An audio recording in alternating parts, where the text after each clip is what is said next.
I tracked down my fiancé's parents 2 weeks before our wedding, and when his mother opened the door, she had no idea her son was even engaged. My name is Tessa Crane, and I'm about to tell you how I almost married a complete stranger. Seattle had always felt like I had a good job in marketing, a decent apartment, friends who showed up when it mattered. My life wasn't perfect, but it was mine, you know?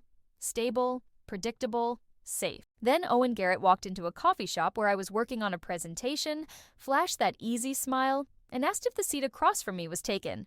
6 weeks later, we were inseparable. A year after that, he proposed on a beach in Oregon at sunset, and I said yes without a single doubt in my heart. I thought I knew him. God, I really thought I did. But here's the thing about liars, the really good ones. They don't just lie about the big stuff. They build entire worlds out of carefully crafted details, and you live in that world believing every single brick is real. Until one day, you tap the wall and realize it's all just painted cardboard. For over a year, Owen had an excuse for everything related to his family. They were private people, he said.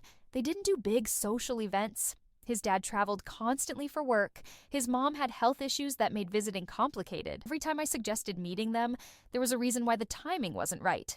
And I believed him. Because why wouldn't I? People have complicated families. I figured we'd work it out eventually, maybe after the wedding when things settled down. Then, 2 weeks before I was supposed to walk down the aisle, he told me his parents couldn't make it to the wedding. Medical emergency. His dad, very serious. They insisted we go ahead without them. Something in my chest when he said it. Not sad. Cold. Like my body knew something my brain hadn't caught up to yet. That night, after Owen fell asleep, I did something I'd never done before. I went through his wallet and found his driver's license. There was an address in Portland. The next morning, I called my best friend Harper and told her we were taking a road trip. 3 hours later, I was standing on a quiet suburban street, staring at a modest house with a well-kept garden, my finger hovering over the doorbell. I had no idea that pressing that button would detonate my entire life. This is a long story, and it gets darker before it gets better. If you want to know what I found behind that door, and trust me, you do, make sure you're following along here, because what happened next, I thought I knew about love and the person I'd promised to spend forever. The woman who answered the door had kind eyes and graying hair pulled back in a loose bun. She was wearing a gardening apron, and there was dirt under her fingernails. She smiled at me like I was a neighbor stopping by to borrow sugar. My throat felt like it was closing. Harper squeezed my hand from where she stood slightly behind, forced the words out. I told her who I was. Owen Garrett's fiancé. The woman getting married to her son in 2 weeks. I watched the color drain from her face in real time. It was like watching someone receive news of a death. Her hand went to her chest, and she actually stumbled backward a step. She turned toward the house and screamed for Robert, and within seconds a man appeared, tall, broad-shouldered, with the same dark hair Owen had, just streaked with silver. Catherine, that's what she told me her name was, kept repeating the word engaged, like it was in a foreign language she didn't understand. Robert just stared at me with this look of complete confusion, asking since when, saying they hadn't heard anything about any of this. That's when it hit me. The full weight of it. I had no idea. My legs went. Harper caught my elbow, steadying, and I heard myself explaining what Owen had told me. The medical emergency, the hospital, how they'd insisted we go ahead with the wedding without them, because they didn't want to ruin our special day. Robert looked like I'd punched him in the stomach. He told me he was perfectly healthy, hadn't been to a hospital in 3 years except for a knee surgery. Catherine was crying now, pulling me toward the door, saying we needed to talk, that we all needed to sit down and figure out what was happening. The inside of their house was exactly what you'd expect from parents who didn't know their son was getting married. Normal. Family photos on the walls, comfortable furniture, the smell of something baking in the kitchen. It was the kind of home that made you feel safe, but I didn't feel safe. Drowning. Harper and I sat on their couch while Catherine paced, and Robert tried calling Owen. It went straight to voicemail. Of course it. Owen never answered calls when he said he was working. Catherine asked when he'd proposed, how long we'd been together. When I told her 4 months since the engagement, a year and a half total, she pressed her hand to her mouth. 4 months of being engaged, and he'd never said a word to them. Then Robert said something that made the floor drop out from under me. They hadn't actually spoken to Owen in about 4 months.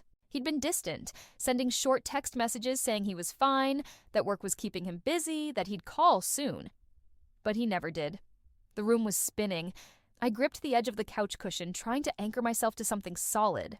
I told them what Owen had said about them, that they were private people who didn't like social events or meeting new people, that they had old-fashioned views about relationships, and he was waiting for the right time. Catherine sat down next to me and took my hand. Her fingers were cold. She told me they weren't like that at all, that they would have been thrilled to meet, that they'd been waiting years for Owen to find someone and settle down. For the next hour, they unraveled the son I thought I knew. Owen had been pulling away from them for almost 2 years.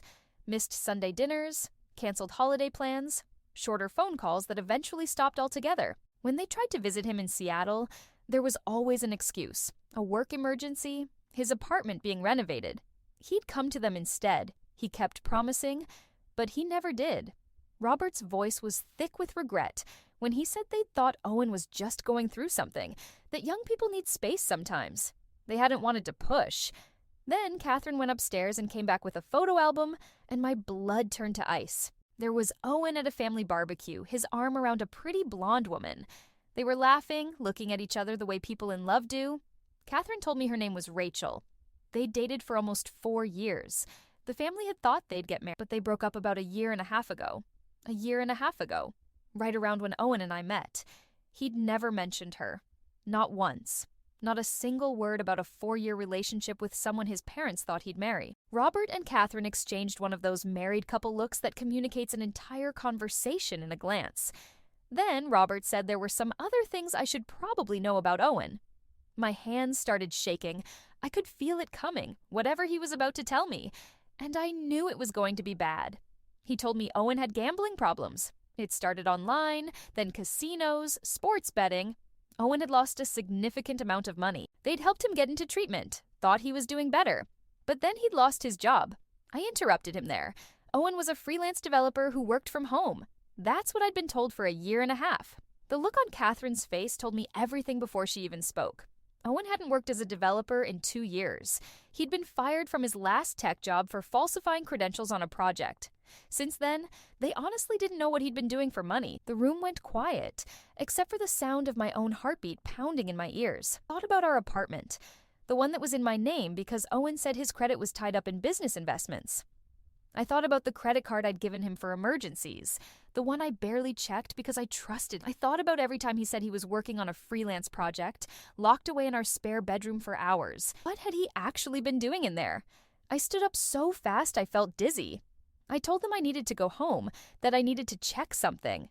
Catherine stood with me, her hand on my shoulder, saying they were coming with me, that if Owen was there, he needed to face all of them. As we walked to our cars, my phone buzzed.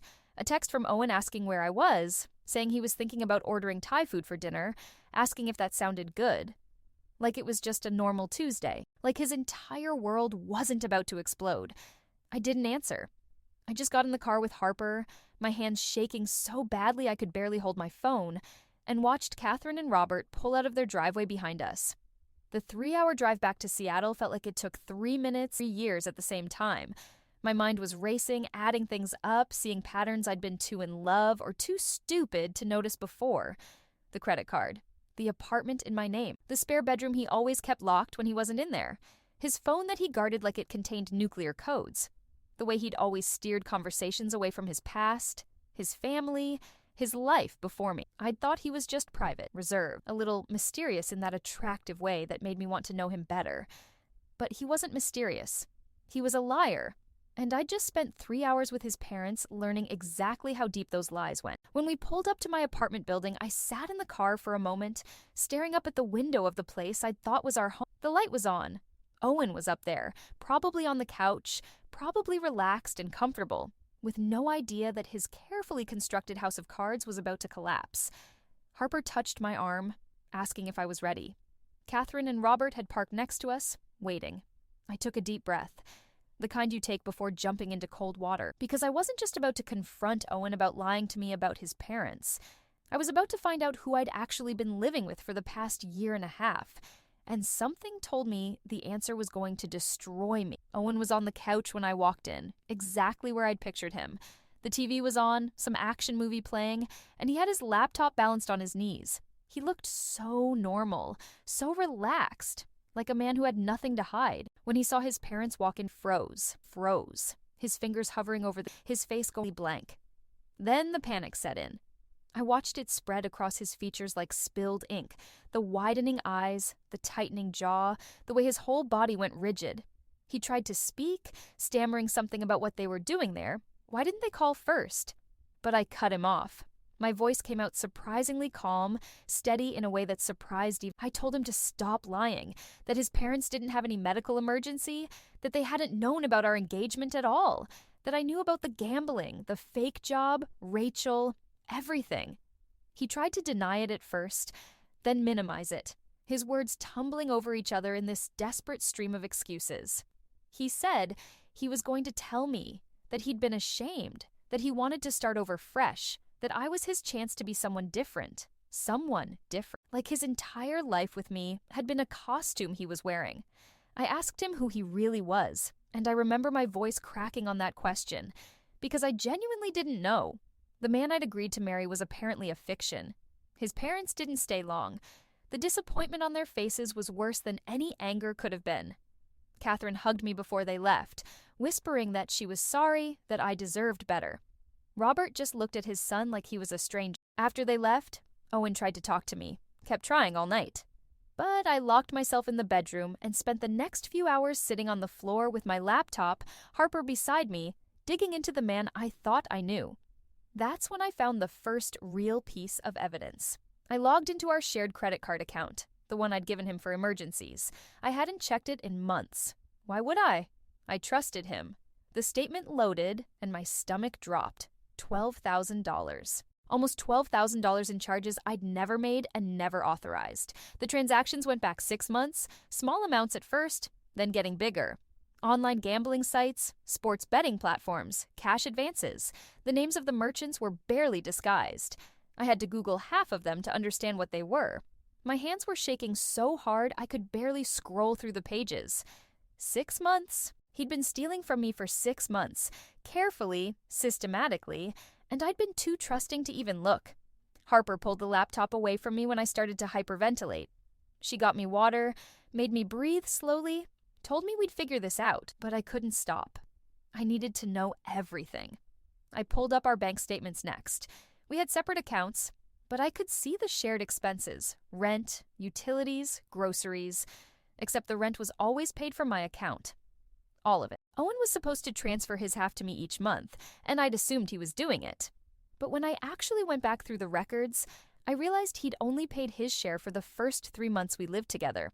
For over a year, I'd been paying his rent, our rent, and I hadn't even noticed because I never checked. I just trusted the man I loved to do what he said he'd do. The apartment lease was in my name only. Owen had said it was easier that way, something about his credit being tied up in business investments and wanting to keep things separate for tax purposes. It had sounded reasonable at the time, professional even, but there were no business investments. There was just Owen, unable to qualify for anything because he destroyed his credit gambling away money he didn't have. I spent that entire night digging. Owen eventually stopped knocking on the bedroom door and went quiet. I could hear him moving around the apartment. Then nothing. He'd left. Maybe he'd fallen asleep on the couch. I didn't care. By 3 a.m, I'd painted a picture of my fiancé that made me want to throw up. The gambling charges went back further than 6 months. I found old statements, ones I'd filed away and never looked at twice. Small charges here and there over the entire course of our relationship. He'd been careful at first, keeping them under $50, spacing them out. Then they got bigger, bolder, like he was testing how much he could take before I noticed. I never noticed. Not once. I found the applications for credit cards in my name that I'd never applied. They'd been denied, thank God, but he'd tried. He'd actually tried to open accounts using my information without telling me. Harper found his LinkedIn profile, and it was all lies. The freelance developer work he claimed to be doing. None of it was real. The companies he said he'd worked with didn't exist or had never heard of him. There were testimonials on his profile from people whose names I Googled and found absolutely nothing. Fake people praising fake work. Everything was fake. Every single thing. Around 4 a.m, I heard a noise from the spare bedroom. The one Owen always kept locked. The one he said was his office where he worked on his project. The one I'd respected and never asked to see inside because I thought privacy was important in a relationship. I'd never had a key to that room. He always locked it behind him when he left. But earlier, when he'd been trying to talk to me through the bedroom door, I'd heard keys jingle as he gestured or moved. The sound had been close, like they were in his pocket. I waited until I heard him snoring from the couch. Then I crept out of the bedroom, past where he was sprawled with one arm over his face, and found his jeans draped over the armchair. The keys were in the front pocket. My heart was hammering so hard I thought it might wake him. But he didn't move. He just kept snoring, this deep, rattling sound that I used to find endearing. Now it made my skin crawl. I took the keys and went to the spare bedroom door. There were 4 keys on the ring. The third one fit. The door opened with a soft click, and I slipped inside, closing it quietly behind me before turning on the light. I found made everything else look like a warm-up act. The room wasn't an office. There was a desk, sure, with a computer set up, but it wasn't for freelance development work. The screens, there were 3 of them, were still on, just dimmed to sleep mode. When I touched the mouse, they lit up. Sports betting sites, casino games, poker rooms. All of them open. All of them logged in under usernames I didn't recognize. On the desk were papers, stacks of them. I started going through them with shaking hands, and each one was worse than the last. Loan applications, debt collection notices, final warnings. Some were addressed to Owen at our apartment. Others were sent to P.O. boxes I didn't know he had. The amounts made my head spin. $15,000 here, $20,000 there. One collection agency was demanding $32,000 for an unpaid casino marker. I did the math in my head, adding up every number I could find. It came to over $85,000. $85,000 in gambling debts that I'd had no idea existed. But it wasn't just the debts. There were printed emails too. Screenshots of conversations with loan sharks. Actual loan sharks. The kind you see in movies but don't think exist in real life. They were threatening him. Some of the messages were recent, from just last week. One said something about his deadline being almost up, that they'd waited long enough, that he needed to pay, or there would be consequences. The consequences weren't specified, but the tone made it clear they weren't talking about more phone calls. My vision went blurry. I sat down hard in the desk chair, the papers scattered across my lap, trying to process what I was seeing. Owen wasn't just a liar. He wasn't just a gambling addict who'd stolen from me. He was in serious trouble. Dangerous trouble. The kind that doesn't go away with apologies or promises to change. And he'd been planning to marry me in 2 weeks without telling me any of it. I thought about the wedding, the deposits I'd put down on venues and photographers and caterers, the dress hanging in my closet that I'd spent 3 months saving for, the invitations we'd sent out to 150 people. All of it was supposed to be the happiest day of my life, and the man I was marrying had been planning to drag me into his nightmare without even giving me the choice. There was a notebook on the desk, and I opened it with hands. It was full of Owen's handwriting, lists of numbers, calculations, dates. I flipped through the pages, trying to make sense of it. Then I found the page that made my blood run. It was titled After Wedding, and underneath was a list, a plan, written out in neat bullet points. He'd been planning to use our joint wedding gifts to pay off some of his debts. He'd already calculated roughly how much money we'd receive based on our guest list. He was going to tell me we should combine our bank accounts after the marriage, for convenience, for partnership, for all the reasons that sound romantic until you realize he just wanted access to everything I had. There was even a note about my 401k from work, wondering how soon after marriage he could convince me to take out a loan against it. I sat there in that room full of lies and debts and desperate plans, holding this notebook that spelled out exactly how Owen had been planning to use me, and something inside me broke. Not broke like shattered, broke like a fever, like something that needed to break so I could start to heal. I took my phone out and started taking pictures. Every document, every screen, every page of that notebook, I photographed it all, methodically, making sure that it was readable. Because Owen had spent a 1.5 years lying to me, stealing from me, planning to trap me in his disaster of a life, and I was going to make sure he never got the chance else. I didn't confront Owen that morning, not immediately. Harper thought I was crazy. She wanted me to kick him out right then, call the police, change the locks, burn everything he owned in the parking lot. And part of me, the angry, betrayed, humiliated part, wanted that too. But there was something else rising up in me, something colder and more calculated than rage. Owen had played me for 1.5 years. He'd lied to my face every single day, smiled at me while robbing me blind, made plans for our future while plotting how to drain me dry. He'd been so careful, so methodical, so sure I'd never figure it out. Now I knew everything, and he had no idea that I knew. That was power. Maybe the only power I'd have in this whole mess, and I wasn't going to waste it by tipping my hand too early.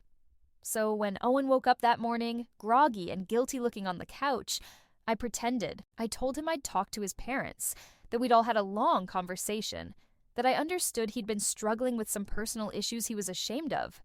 I said I was hurt he'd lied, but I wanted to work. The relief on his face was almost comical. He actually teared up, reaching for my hand, thanking me for being so understanding. He promised he'd make it right, that he'd tell me everything, that we'd fix this together. I smiled and nodded and felt absolutely nothing. Over the next week, I played the role of supportive fiancé while quietly building my case. I went to work like normal, came home and had dinner with Owen like normal, discussed wedding details like normal. The whole time, I was documenting everything. I made copies of all those photos from his office, backed them up to 3 different cloud accounts he didn't know about. I called the credit card company and reported the fraudulent charges, filing a formal dispute. I contacted a lawyer, a family friend Harper connected me with, and started understanding what my legal options were. And I watched Owen. Really watched him. Now that I knew what to look for, I could see all the little tells I'd missed before. The way he'd get twitchy around 9 p.m. when the evening sports games started. How he'd always volunteer to run to the store at odd hours, then come back 40 minutes later with a single carton of milk. The phone calls he'd take in the bathroom with the fan running. His constant need to check his phone. That anxious little flick of his thumb across the screen. He was still gambling. Even now, after everything had blown up. After his parents, after I'd supposedly, he was still doing it. 4 days after I'd discovered his office of horrors, Owen's phone rang while he was it was sitting on the kitchen counter, and I watched it light up with a call from a number that wasn't saved in his contacts. I picked it up and answered before I could talk myself out of it. The voice on the other end was rough, and he asked for Owen, and when I said he wasn't available, there was a pause. Then he told me to give Owen a message. The message was simple. His extension was up. They'd given him until the wedding like he'd asked. Figured he'd have some cash after that. But patience was running thin. If he didn't have at least $20,000 by next week, they'd have to take other measures. Other measures. The way he said blood run, I told him I'd pass along my voice steady, even though when I hung up, I just stood there staring at Owen's phone, 1,000 thoughts racing. He'd asked for an extension until after the wedding. He'd told these people that he'd have money after the wedding. My money, from gifts, from my accounts, from whatever he could convince me to give him access to once we were married. The wedding wasn't about love. It wasn't even really about convenience or keeping up appearances. It was a payday. I was a payday. Owen came out of the bathroom wrapped in a towel, and I was sitting at the kitchen table with his phone in front of me. He saw my face and immediately knew something was wrong. I told him someone had called, that they'd left a message about $20,000 and an extension and the wedding. I watched him scramble, trying to figure out how much I knew, how much I'd heard. What lie would work now? He tried to laugh it off at first. Wrong number, he said. Probably a scam caller. But I didn't blink, didn't smile, just kept staring at him until the laugh died in his throat. Then he switched tactics. Okay, fine, yes, he owed some people money, but it wasn't as bad as it sounded. He had a plan. He was handling it. He just needed a little time. I asked him how much time, how much money, what exactly his plan was. And that's when Owen made his biggest mistake. He sat down across from me and told me the truth, or at least a version of the truth that he thought would make me sympathetic enough to help him. He owed $83,000. He actually lowballed it by $2,000, I noticed. The debts were to various people and institutions, some legitimate, some very much not. He'd been managing it okay until about 6 months ago when his luck had turned bad and things spiraled. The wedding was going to help. We'd get money from gifts, maybe $15,000 or $20,000 if we were lucky. After we got married, we could combine finances, maybe take out a small loan together. His credit was bad, but mine was good. We could get a personal loan for $30,000 or $40,000, pay off the dangerous debts first, then work on the rest together as a team. He said it all so earnestly, like this was a reasonable plan. Like I should be grateful he was finally being honest, like we were partners in this. I asked him when he'd been planning to tell me all of this, before the wedding or after. He hesitated just for a second, but I saw it. That tiny pause where he was calculating which answer would work better. After, he finally said he'd been planning to tell me after, once we were married and I couldn't just walk away so easily. He said it would have been too much pressure otherwise, too much stress right before our big day. He was trying to protect by lying, by stealing, by trapping me in a marriage built on fraud so he could use me to pay off his debts to loan sharks. I nodded slowly like I was processing this, like I was considering whether this made sense. Then I asked him about Rachel. He went pale, actually, like someone half the blood from his body. I asked him when they'd really and why, and if the gambling had anything to do and swallowed hard. He admitted that Rachel had left him about 18 months ago when she'd found out about the debts. She'd given him an ultimatum: get help or lose her. He'd promised to get help. Then he'd kept gambling anyway. And she'd found out and left. 2 weeks later, he'd met me in that coffee shop. I asked if he'd been gambling the whole time we'd been together. Every single day of our 1.5-year relationship. He wouldn't look at me when he answered, but he nodded. Yes, he'd been gambling the whole time. I stood up from the table, and he reached for my hand, asking where I was going, saying we needed to talk about this, that we could figure it out together. I pulled my hand away. I told him I needed some air, needed to think. I'd be back later. The panic in his eyes was satisfying in a way I'm not proud of. He was terrified terrified his cash cow was about to walk away. I grabbed my purse and my keys and walked out, leaving him sitting at that kitchen table with his phone and his lies and his desperate calculations. But I wasn't going to clear my head. I was going to the lawyer's office with all my documentation and all my evidence to figure out exactly how to destroy the life Owen had built on my back, because Owen had just made a critical mistake. He'd assumed that by making me feel like we were finally being honest with each other, he could still manipulate me into helping him. He'd admitted to the debts, to the timeline of his lies, to the fact that he'd planned to use our marriage and my money to solve his problems. And I'd recorded every single word. The lawyer's name was Marcus Chen, and he didn't waste time with pleasantries. Harper had told him the basics, and when I walked into his office that afternoon, he already had a notepad ready and a look on his face that said he'd seen this kind of thing before. I showed him everything: the photos of Owen's debt documentation, the credit card statements with $12,000 in fraudulent charges, the lease agreement that was solely in my name, the recording I'd made that morning of Owen admitting to his plan, his actual plan, to use our marriage as a vehicle to access my money and credit. Marcus listened to the whole recording without interrupting. When Owen's voice came through, admitting he'd planned to tell me about the debts after the wedding, Marcus's jaw tightened. He told me I had a strong case for fraud. The unauthorized credit card charges alone were criminal. The identity theft attempts, those credit card applications in my name, were felonies. If I wanted to press charges, the police would be very interested in what I had. But there was something else. Something I hadn't fully considered. Marcus explained that some of Owen's creditors, particularly the loan sharks he owed money to, were dangerous people. If I went to the police immediately, there was a chance they'd see it as Owen trying to escape his debts by getting arrested. These weren't the type of people who cared about legal proceedings. They wanted their money, and if Owen couldn't pay, they might look for other sources. Like the woman who'd been living with, the woman whose name was on the lease. The woman they might assume had benefited from Owen's borrowed money. The fear must have shown on my face because Marcus was quick to clarify. He wasn't saying don't go to the police. He was saying be strategic. Document everything first. Build an ironclad case. Make sure I could prove I was a victim, not a co-conspirator. Create a paper trail that protected me legally and financially. Then burn Owen's life to the ground, but do it smart. I left that office with a plan. Real, not the desperate, emotional reaction Owen probably expected from me. Something calculated. Something that would ensure he faced actual consequences. And I walked away clean. Step 1 was documentation. I already had most of it. But Marcus wanted more. He wanted bank statements going back 2 years. He wanted a timeline of every lie Owen had told me, written down with dates and details as best I could remember.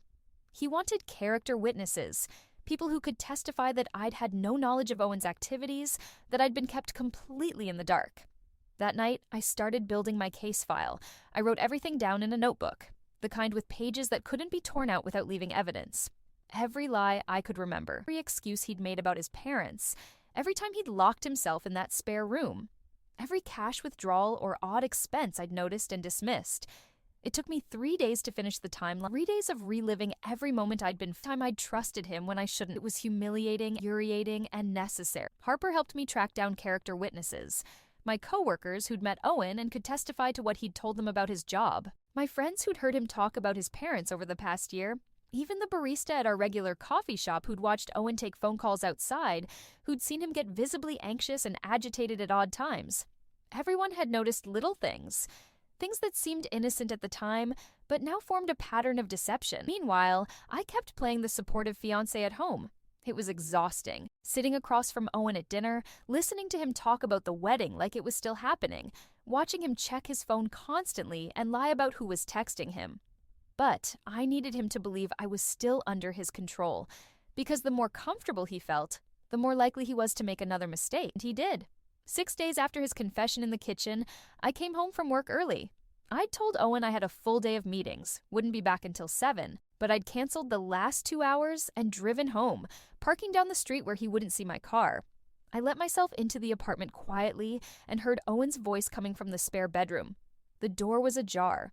Careless of him, and I could hear every word. He was on the phone with someone, and he was arguing about money.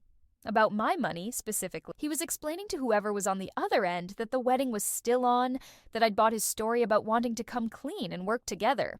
He said I was naive, trusting, easier to manipulate than Rachel had been. He just needed to get through the ceremony, get access to the wedding gifts and my accounts, and he'd have their money. $25,000, he promised. $25,000 within a month of the wedding. Then he said something that made my heart stop. I didn't cooperate. If I started to figure things out or change my mind, he had a backup plan.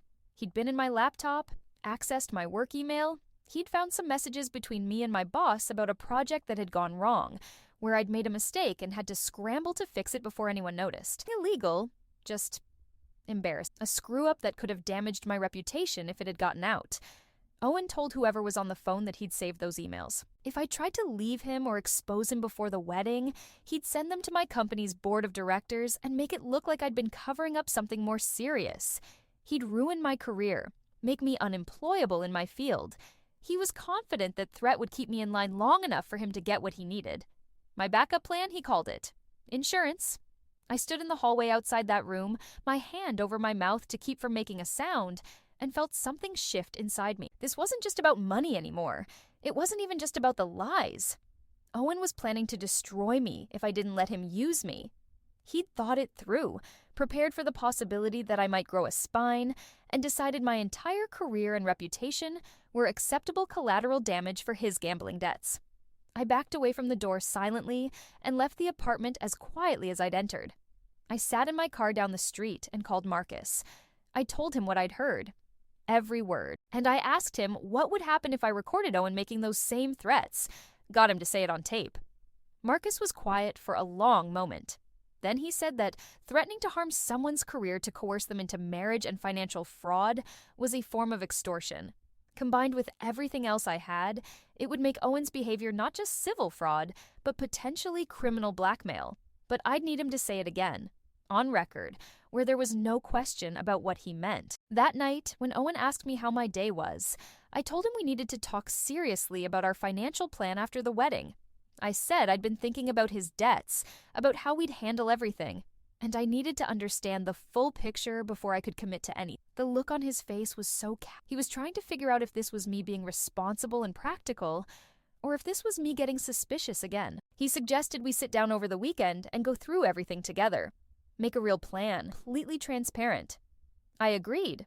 Told him that sounded perfect, that I wanted us to start our marriage with total honesty. He actually hugged me, told me he loved me, said he knew I'd understand eventually, that we were a team. I hugged him back and thought about the recording app I'd already installed on my phone, about the small audio recorder Marcus had given me, no bigger than a USB drive, that I'd hidden in the living room.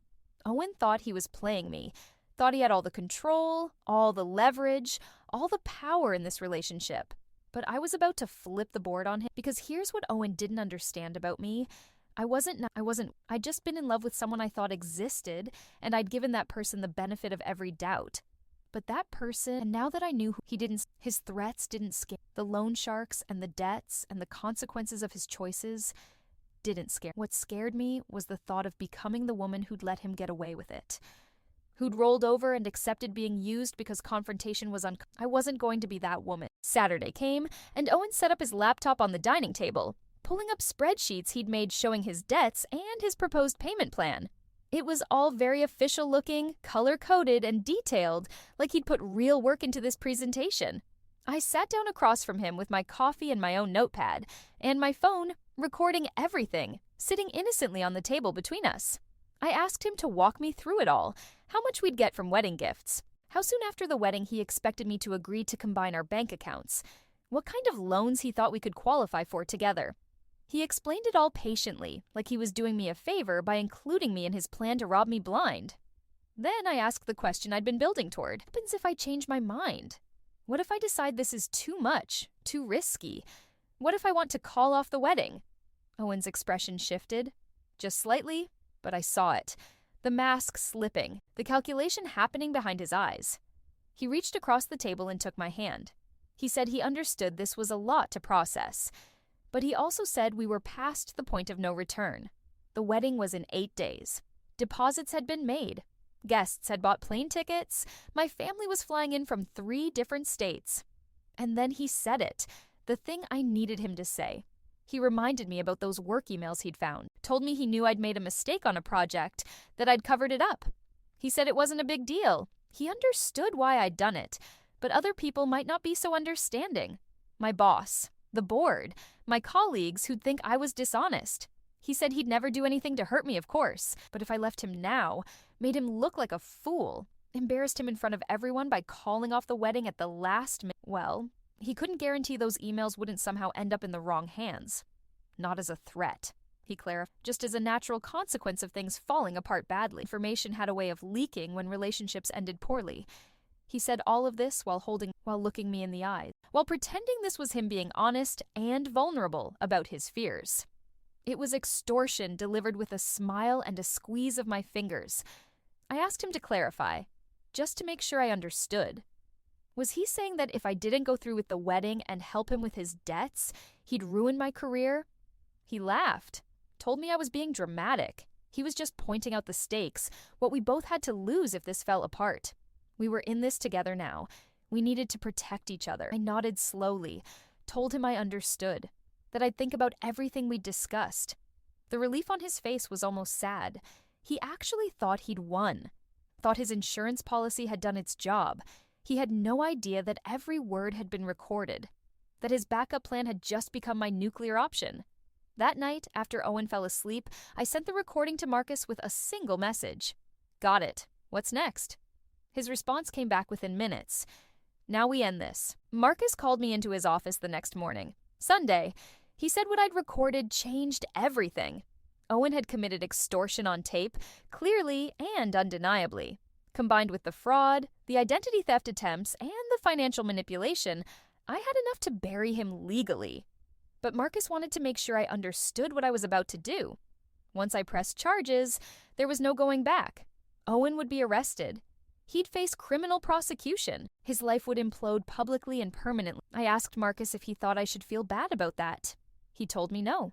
He just wanted me to be sure, wanted me to go into this with open eyes, knowing that what came next would be ugly and exhausting and would probably take months to fully resolve. I told him I'd never been more sure of anything in my life.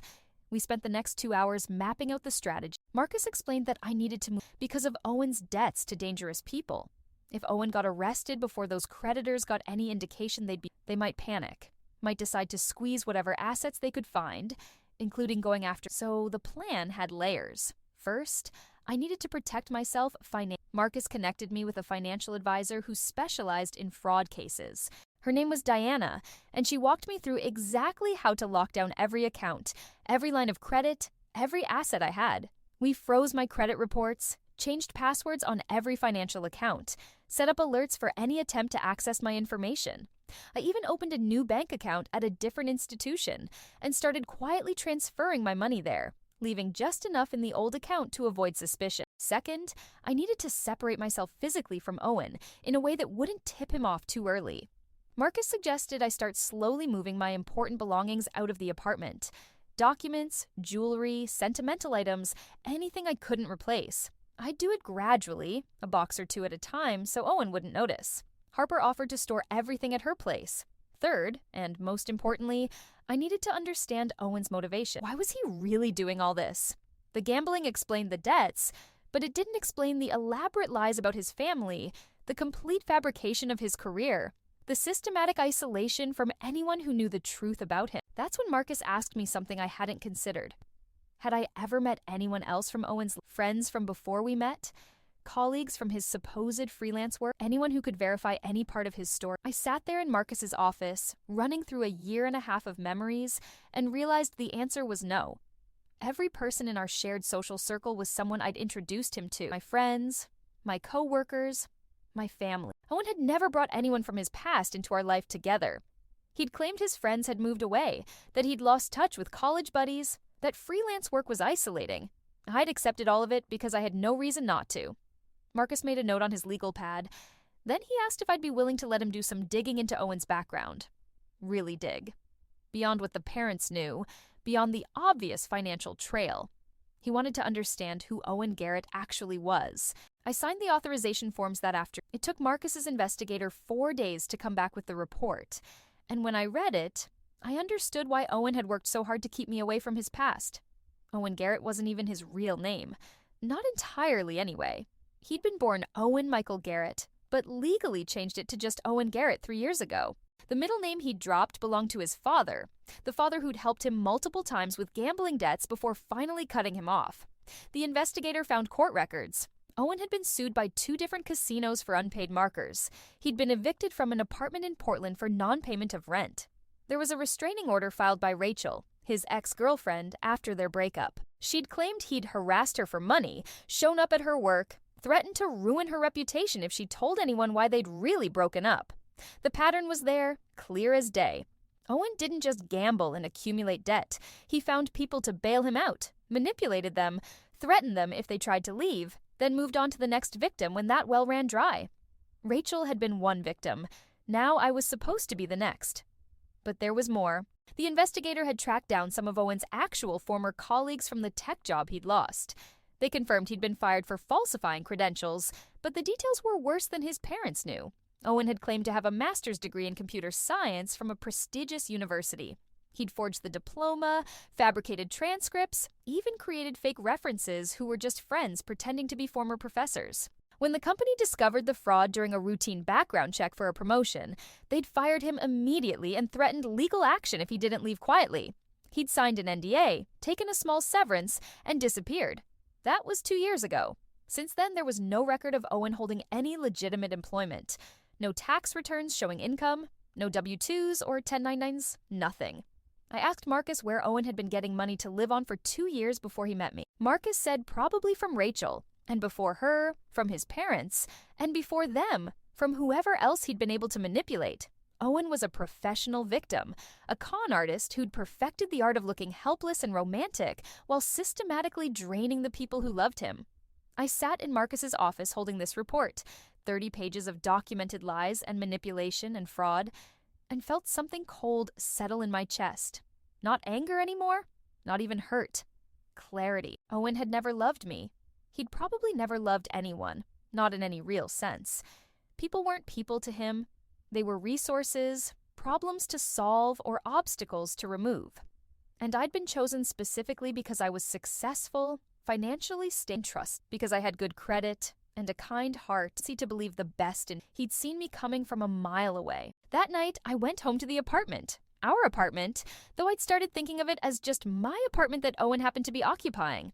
He was in the spare bedroom, door closed, doing whatever it was he actually did in there all day.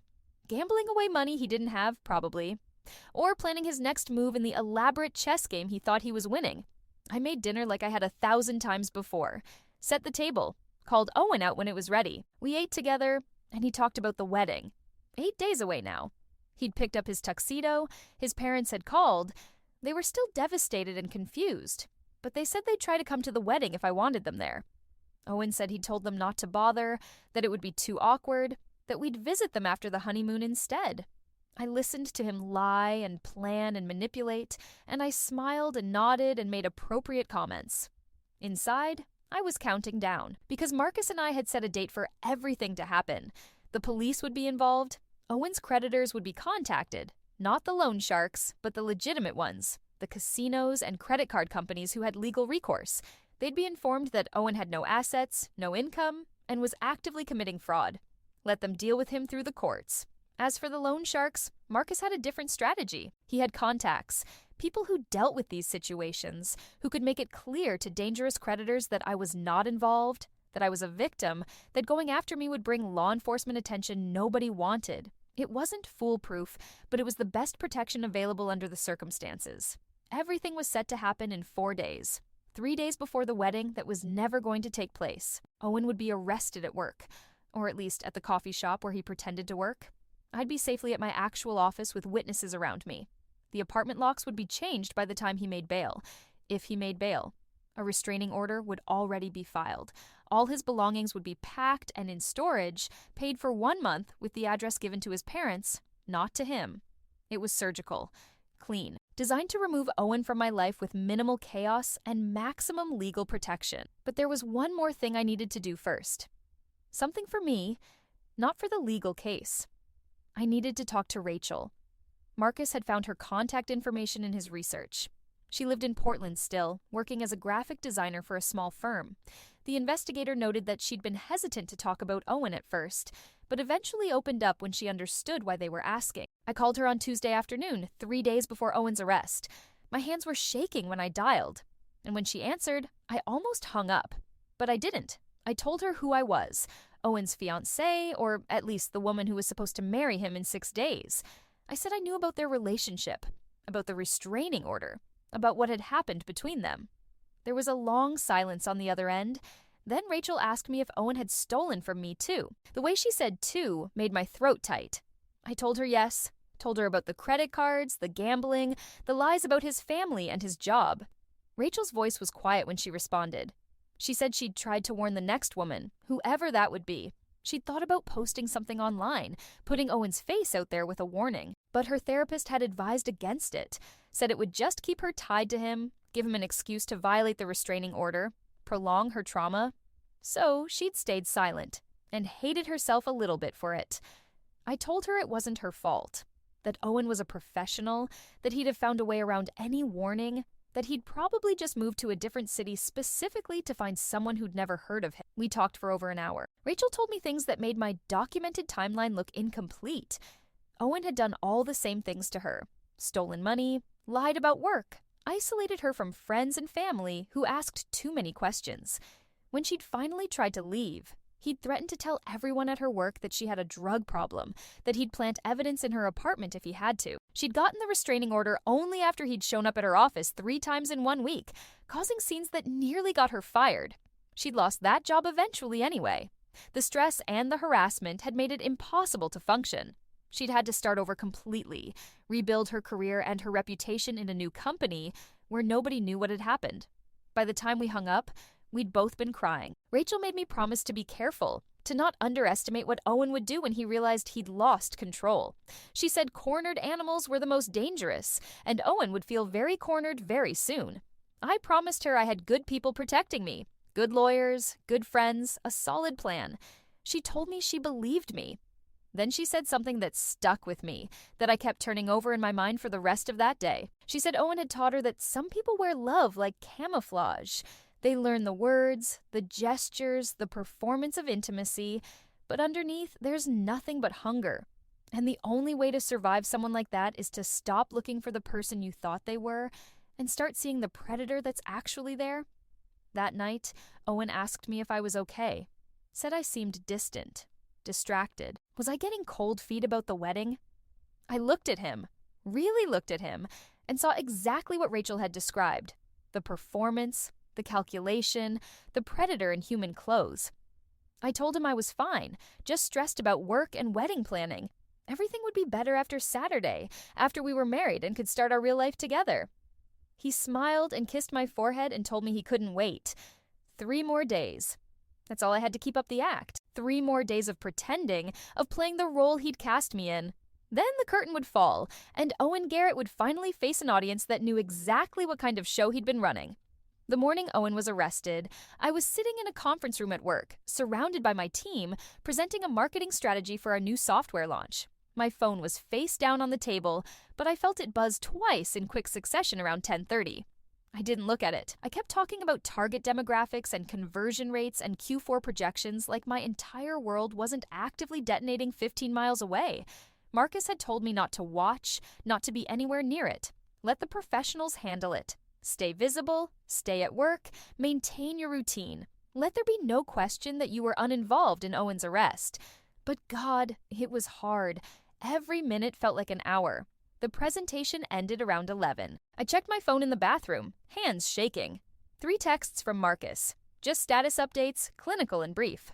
Owen had been located at the coffee shop where he usually camped out with his laptop. 2 detectives had approached him. He'd tried to run, but they'd caught him in the parking lot. He was in custody now, being processed downtown. There was a final message. Restraining order active. Locks being changed now. You're safe. Call me when you can. I sat in that bathroom stall and cried for exactly 5 minutes. Then I washed my face, fixed my makeup, and went back to my desk like nothing had happened. Owen got 1 phone call from jail, and he used it on me. My phone rang around 2 p.m., and I saw the automated message about accepting a call from the county detention center. I almost didn't answer. But Marcus had prepared me for this. He said Owen would likely call, would try to manipulate me one last time, and I should take the call, keep it brief, say nothing that could be used against me later. I accepted the call. Owen's voice came through frantic, desperate. He was asking me what was happening, why the police had arrested him, what I'd done. He said there had to be some kind of mistake, some misunderstanding.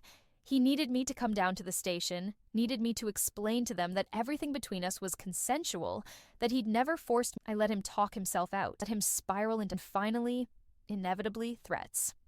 He said if I didn't help him, if I let him go to prison over this, he'd make sure those work emails got out. He'd find a way. He had friends, he said, who owed him favors. My career would be destroyed. I waited until until the silence on the line made a response for my compliance. Then I told him I knew about Rachel, about the casinos and the evictions and the fake degree. I knew his real employment history, or lack thereof. I knew about every debt, every lie, every threat he'd ever made to anyone who tried to leave him. And I had all of it documented, recorded, backed up in multiple locations, including the recording of him extorting me in our dining room 4 days ago. The silence that followed was absolute. I could hear Owen breathing, could almost feel the moment his brain caught up with what I'd just said, the moment he realized he'd lost. When he finally spoke again, his voice was older, the mask completely gone. He called me things I won't repeat. Said I'd regret this, that I had no idea what I'd done, who I was messing with, what would happen when his creditors came looking for their money instead. I told him those creditors had already been contacted. The legitimate ones were being directed to his court-appointed lawyer. As for the others, the ones he'd borrowed from outside the law, they'd been informed that I was a victim, not a participant, that I had no access to Owen's assets because Owen had no assets, that I was protected by law enforcement and going after me would bring attention nobody wanted. Then I told him to lose my number, hung up while he was still talking. My hands were shaking again, but not from fear, from something that felt almost like victory. The next 48 hours were chaos. Owen made bail somehow. I suspected his parents had helped despite everything, because that's what parents do. But the restraining order meant he couldn't come anywhere near me or the apartment. Marcus said he'd tried twice anyway. Once at my office building, where security turned him away. Once at the apartment itself, where he'd found new locks and his belongings gone. The police were called both times. Each violation got added to his charges. The wedding obviously didn't happen. I sent a mass email to all our guests 3 days before the scheduled date. Kept it simple. Due to unforeseen circumstances, Owen Garrett and I will not be getting married. I apologize for any inconvenience and appreciate your understanding during this difficult time. Most people were gracious. Some asked questions I didn't answer. A few had clearly heard through the grapevine what had actually happened. Small city, smaller professional circles, and sent messages of support instead of confusion. My family flew in anyway. My mom, my dad, my younger sister, they'd already bought the tickets. already taken the time off work. So instead of a wedding, we had a long weekend together where I told them everything. Every detail, every lie, every moment of manipulation. My dad wanted to drive to wherever Owen was staying and have what he called a conversation. My mom cried and held my hand and kept saying she'd known something was off. She'd felt it, but hadn't wanted to interfere. My sister, the youngest and the fiercest, asked why we couldn't just post everything online and let the internet destroy him. I explained about the legal case, about not doing anything that could jeopardize the criminal charges or my civil suit to recover the money he'd stolen. But I appreciated the sentiment. The credit card company investigation moved quickly once they had my documentation. Within 2 weeks, they'd reversed all the fraudulent charges and flagged Owen's activity as criminal fraud. The $12,000 was back in my account. It didn't erase what had happened, but it helped. The criminal case took longer. Owen's lawyer tried to argue that everything had been a misunderstanding, that we'd been planning to get married so technically it wasn't theft, that the extortion recording was taken without his consent and shouldn't be admissible. Marcus had prepared for all of this. The recording was legal in our state. Single-party consent. The theft happened before any marriage license was issued, and even if we'd gotten married, stealing from your partner is still theft. And the pattern of behavior, documented across multiple victims, including Rachel, established that this wasn't a one-time mistake, but a deliberate criminal enterprise. Owen took a plea deal 4 months later. 3 years in prison for fraud and extortion, with the possibility of parole after 18 months if he completed a gambling addiction treatment program. Restitution was ordered for the money he'd stolen from me, though Marcus said realistically I'd never see most of it. Owen had nothing to give. I was okay with that. The money had never been the point. His parents reached out to me once during all of this. Catherine called on a random Tuesday evening, 6 weeks after Owen's arrest. She said she needed to apologize, needed me to know that they'd had no idea how bad things had gotten, how far Owen had fallen. They'd enabled him for years, bailing him out of problems instead of letting him face consequences. And they saw now how that had created the monster their son had. I told her I didn't blame them. Parents love their children. They want to believe the best. That's not a flaw. It's what makes them parents. Catherine cried and thanked me for understanding. Then she said something that surprised me. She said I'd probably saved Owen's life, that if he'd continued on the path he was on, the gambling and the debts and the increasingly dangerous people he owed money to, he would have ended up dead within a year. Prison was terrible, she knew that. But at least he was alive. At least there was a chance he might actually get help this time.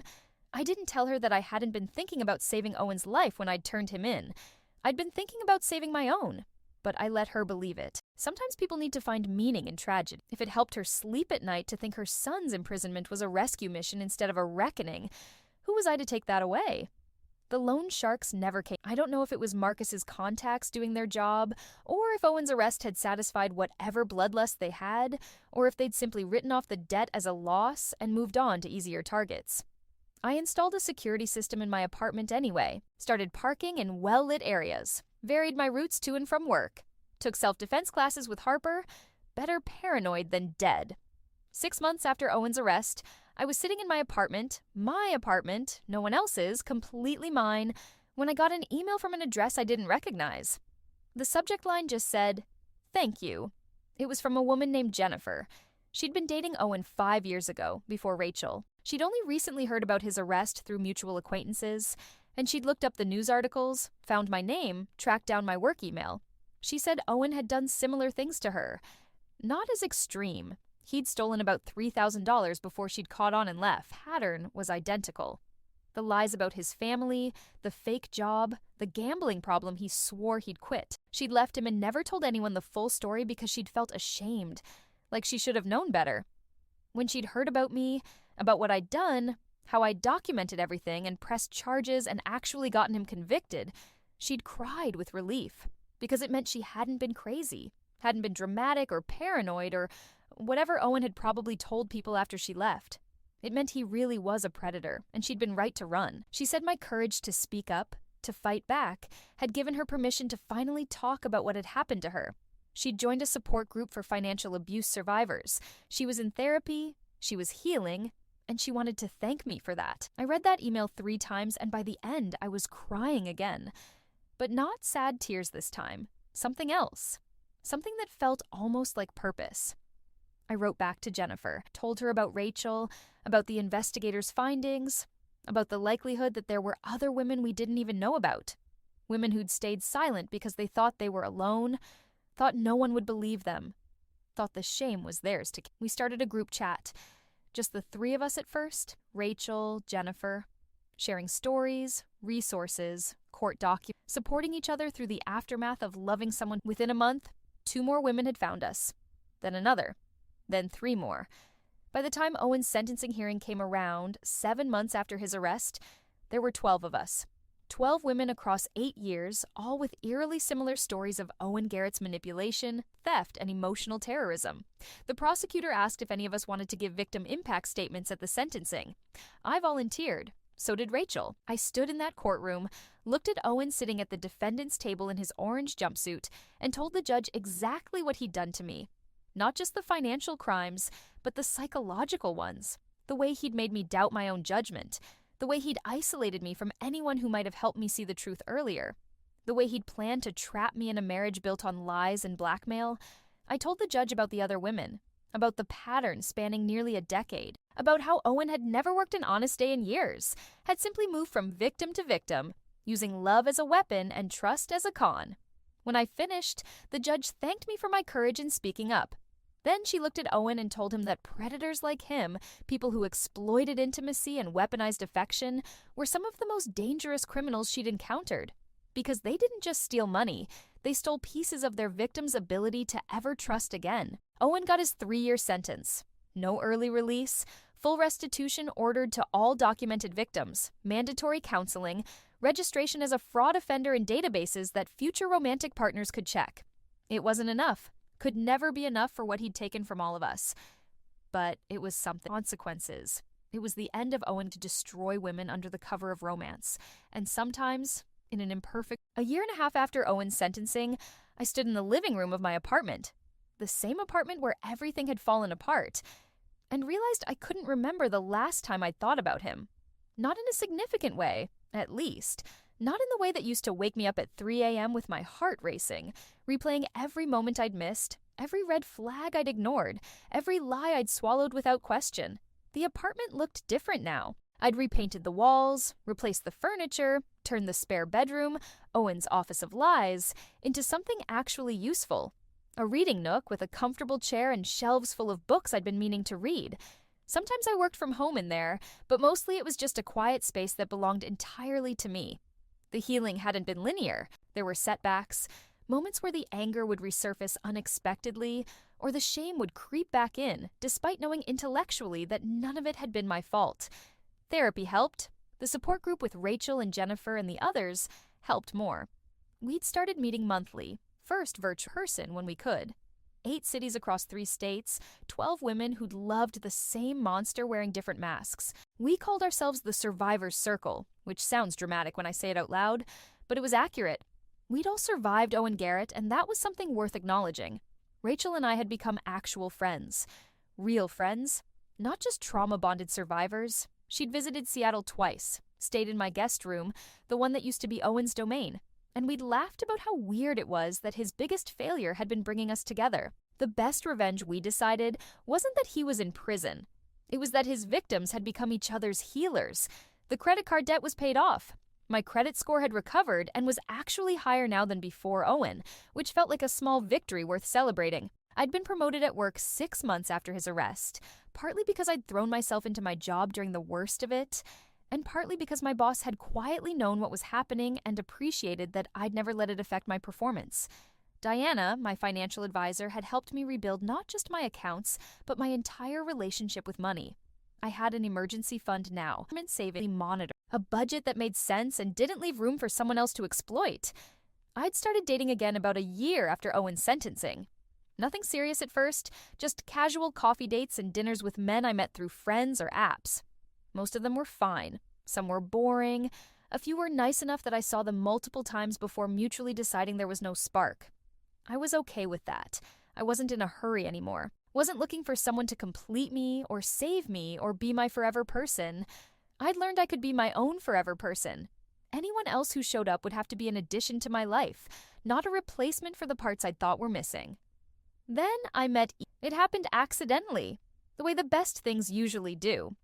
I was at a bookstore on a Saturday afternoon, reaching for a history book on the top shelf, and couldn't quite grab it. Someone behind me said they could help, and when I turned around, there was this guy with kind eyes and a slightly apologetic smile, asking if I needed assistance or if that would be presumptuous.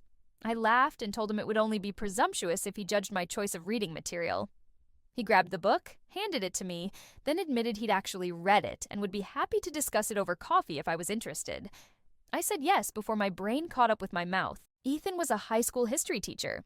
He lived simply, had close relationships with his family, and was refreshingly transparent about his life in a way that would have seemed boring with anyone else, but felt like safety with him.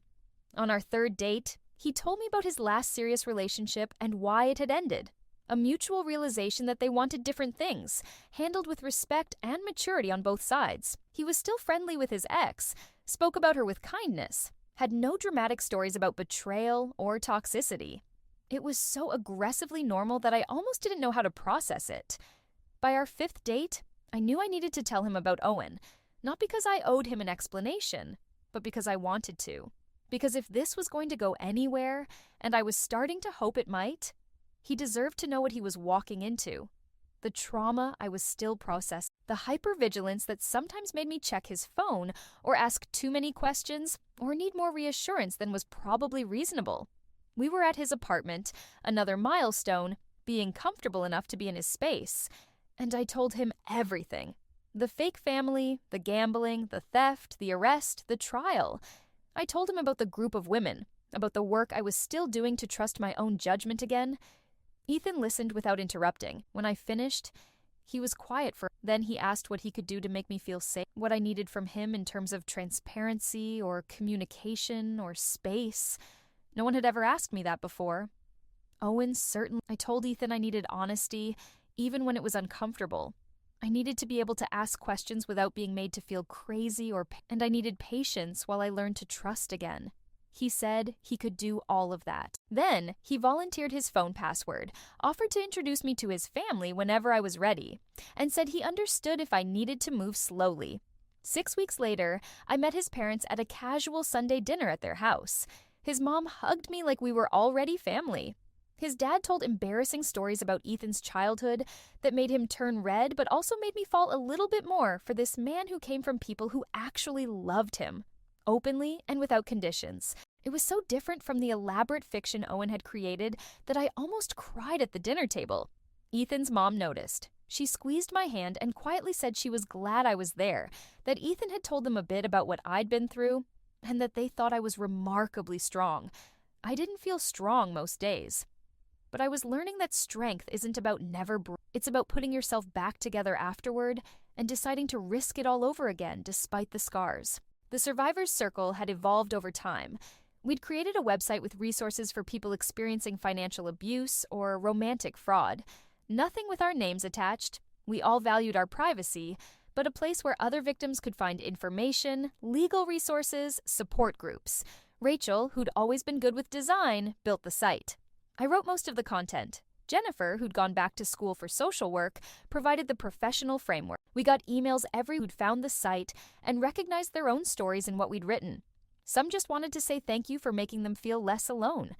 Others asked for specific advice about how to document abuse, how to protect themselves legally and financially. Email reminded me why I'd fought back instead of staying quiet, why pressing charges had been worth the exhausting court process, and the public exposure, and the constant fear that Owen's creditors might come for me anyway. Because silence protects predators. Every woman who'd stayed quiet about Owen before me, including me during our relationship, had inadvertently enabled him to move on to the next victim. The cycle only broke when someone finally shouted loud enough that everyone had to listen. Owen was released from prison 4 months ago. He'd served 2 years of his 3-year sentence, got early release for good behavior and completion of the addiction program. I got a notification when it happened. Victim Services automatically informed me of his release date, his parole conditions, his current address. He was living in Portland again, back with his parents.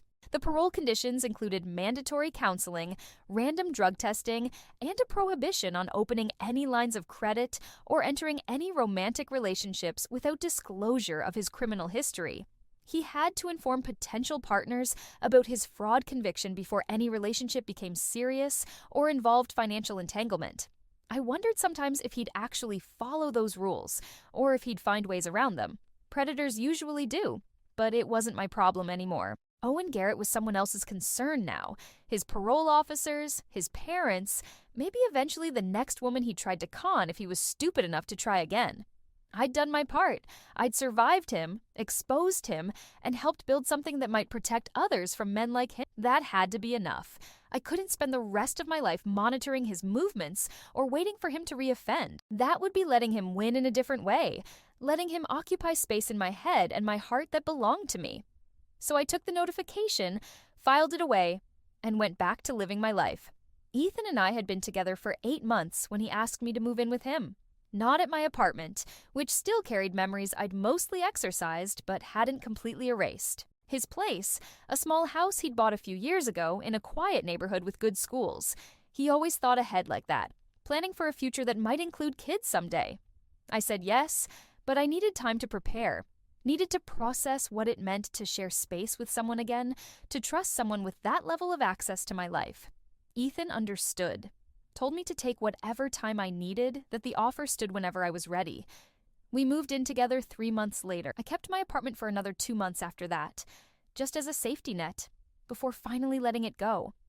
The day I turned in those keys felt both terrifying and liberating. I was choosing to trust again, choosing to believe that not every man was Owen, that not every relationship was a con waiting to be revealed. It still scared me sometimes. There were moments when Ethan would be quiet or distracted, and my brain would immediately jump to worst-case scenarios. He's hiding something. He's planning something. He's about to reveal that this was all a lie.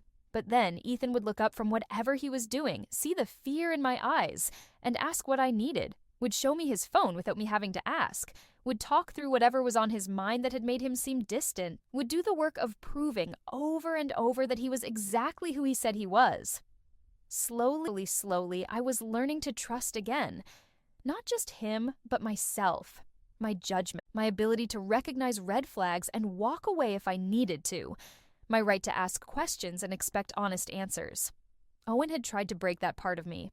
Tried to make me doubt everything about myself so completely that I'd never trust my own instincts again. He'd failed. Last month, the ordinary Tuesday, Ethan and I were making dinner together in our kitchen.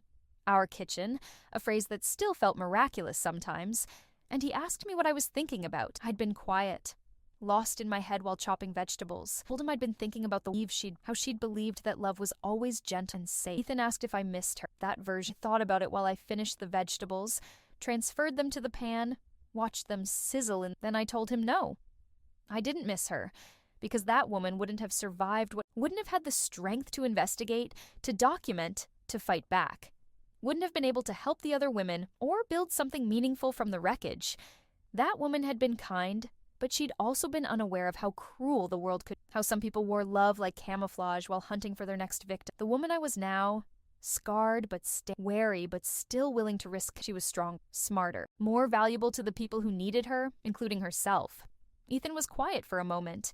Then he said he was glad I'd survived to become this version of myself, even though he hated what it had cost me to get here. That night, after dinner, I checked the Survivors Circle group chat. There were new messages from women I'd never met, forwarded from the website. Women asking for help, for advice, for just someone to believe them when they said they were being financially abused by someone who claimed to love them. I responded to told them they weren't crazy, told them to document everything, told them about lawyers and support groups and the legal resources available to them, told them that leaving was possible, that surviving was possible, that building something new and beautiful out of the ashes was possible, because I was living proof. Owen Garrett had tried to destroy me, tried to trap me in a life built on lies, drain me dry, and discard me when there was nothing left to take. He'd probably thought I was the perfect victim, successful enough to be worth the effort, kind enough to be easily manipulated, trusting enough to swallow his lies until it was too. He'd been wrong about that last part. I'd been trusting, yes, but I'd also been strong enough to finally revealed itself, smart enough to plan, brave enough to fight back, stubborn enough to refuse to let his betrayal define the rest of my life. And now, A year and a half after his sentencing and 4 months after his release, I could honestly say I was happy. Not in spite of what had happened, but in some strange way because of it. Because surviving Owen had taught me things about myself I'd never have learned otherwise, had connected me with people I'd never have met, had given me purpose beyond just getting through each day. The engagement ring Owen had given me, fake diamond, naturally, probably purchased with my own stolen money, was sitting at the bottom of a donation box somewhere. I'd thrown it away without a second thought. But the lessons I'd learned, the strength I'd built, the community I'd found, those were mine. Owen had given me those things accidentally to break me. Instead, he'd forced me to become someone, and honestly, that was the best revenge I could have ever asked. If you've been following along on this journey, how I went from almost marrying a con artist to building a life I actually recognize as mine, I hope it's reminded you that you're stronger than whatever tried to. And if you're still in the middle of your own story, figure out if what you're experiencing or if something's deeply wrong, trust that voice in your head that's asking that voice. I'd love to hear where you're listening from. It still amazes me that people all over are hearing these stories. Drop your city in the comments. And if these stories mean something to you, if they've helped you feel less alone or given you courage to face something you've been avoiding, subscribe so you don't miss what comes next.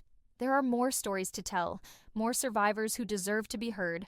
We're all in this together, and together, we're stronger than any predator who thinks love is just another con to run.